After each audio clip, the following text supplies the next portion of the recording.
hang on a minute, are you really going to give your business that name? No matter what name you choose, they never feel right after a few days of sitting on it. I had the exact same problem, and at one point in time, I owned over 100 domain names. Now, is there such a thing as the perfect name? In this video, I've got an easy peasy way to name your VA business without suffering from analysis paralysis or getting stuck so early in the VA game. Hi, my name is Alvern, and on this channel, I've got some amazing resources to help you to generate your first $100,000 online from anywhere in the world, living life on your own terms. So here's a 3-step process that you can use to name your VA business in a jiffy.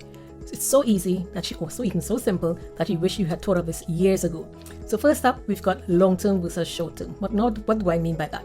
Well, if it is at some point you plan to develop what I would call a virtual assistant agency or VA agency or marketing agency or some sort of agency, or you have a plan for an exit strategy where you sell on the business, then that is the long term. If it is you have that in mind, then naming your business is important. However, if you've never even thought about that, then give your business an appropriate name and move on to step 2, which I'll explain a little bit more. So for step 2, you can go in one of 2 directions. You can name your business based on the results that you deliver or based on the services that you offer. So for example, what do I mean by that? If you're a social media manager and you obviously offer social media services, you can probably name a business with either name social media in it or something to do with social. For example, the Social Cafe, easy peasy, right? Or maybe you're not into social media at all, you say, I'm not a social media manager, or maybe you just offer just general admin services. You can just name your company or your business a VIP admin services. Easy peasy, right? And you're probably thinking, well, what if you don't want any of those options? And what is the results driven? Well, actually, the results driven is based on what it is you deliver. Viral content cafe, for example.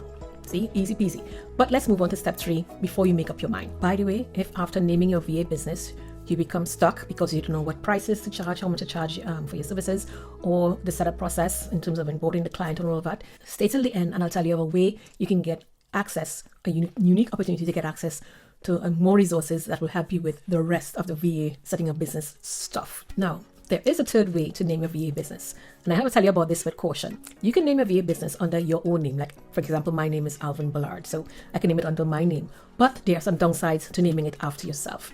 Unless you are a really well-known brand that you develop like Dell Software or Tiffany & Co., then naming it after yourself can cause problems in the future. For example, if it is that you have decided to sell on the business, it will be in your name. People would not want to be sort of excited to buy because it's in your name. Of course, as you know, there are exceptions to that rule. Or if it is you name it after yourself and in some time, 3 to 5 years time, and you've got a blog attached to your website and you decide to rebrand, guess what? You're going to have to redirect all of those links, especially if you've got like hundreds of links. You've got the painful task of redirecting all of those links to the new brand name, which can be a bit of a problem in the future. So if it is you want to name your business after yourself, is what I'm saying, just be aware and be cognizant that these are the problems that you're going to have to face in the future. Hence the reason why naming it something generic might be a better option for you. Congratulations! Now that you know how to name your VA business, you're probably wondering, well, now the naming is easy, but how much to charge as a VA? Where do I get clients? How do I get clients onboarded? All of the questions. Don't worry, I've got you covered.